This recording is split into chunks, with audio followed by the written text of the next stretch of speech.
Yo, what's up mga kaibigan? Halina tayo magkwentuhan. Ang game winner na ito ni Victor Wembanyama ang nagdala sa San Antonio Spurs sa playoffs. From being down by 11 points sa second half laban sa Phoenix Suns ay nakumpleto nga nila ang comeback at nakuha pa din ang panalo sa score na 101-100. 34 points, 12 rebounds and 3 steals si Wemby on 50% shooting sa field to lead the way. 23 points and 7 rebounds din si De'Aaron Fox. 14 points si Julian Champagny at 12 points naman si Devin Vassell. Dahil sa panalo na ito mga kaibigan, ang San Antonio Spurs ay opisyal nang nakapasok sa playoffs for the first time since 2018-2019 NBA season. Halos isang dekada din nga yan mga kaibigan.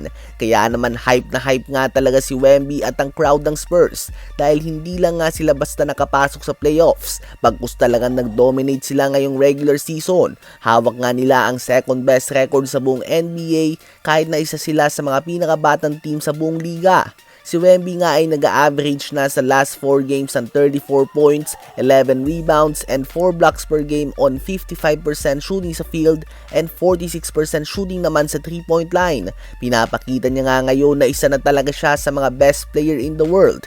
Ngayon ay tumungo naman tayo sa Los Angeles Lakers. Kanina ay nagawa nga nilang makuha ang kanilang ikawalong sunod na panalo sa pangunguna ng impresibong 60 points si Luka Doncic at 19 points, 15 rebounds and 10 assists triple-double ni LeBron James.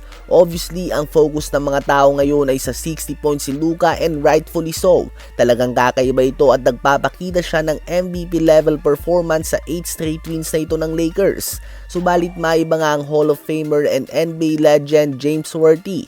Ayon sa legend ay wala nga daw na superstar na nasa level ni LeBron ang gumawa ng ganito kalaking adjustment. From being a very ball-dominant player ay biglang off-ball player na nga daw ito ngayon at very effective pa din nga daw ito. Nagpapakita nga daw ito ng pagiging all-around player ni LeBron at pagiging selfless and team-first player.